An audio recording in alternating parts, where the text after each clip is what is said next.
अस्सलाम वालेकुम व्यूवर्स। आज मैं आपके लिए लाया हूँ तांबड़ा याकूत। अब तांबड़ा याकूत के अंदर निशान देख सकते हैं।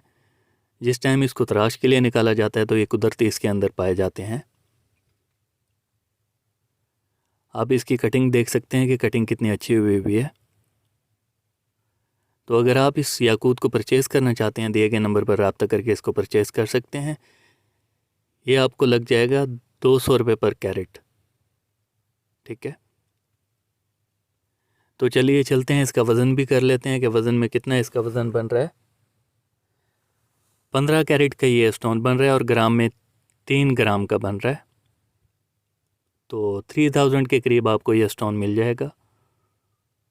तो थोड़ा सा इसका लाइट व्यू भी देख लेते हैं। देखें, लाइट के अंदर आपको इसके अंदर रूट्स नज़र आ रही होंगी। ये जड़ें इसके अंदर कुदरती पाई जाती हैं।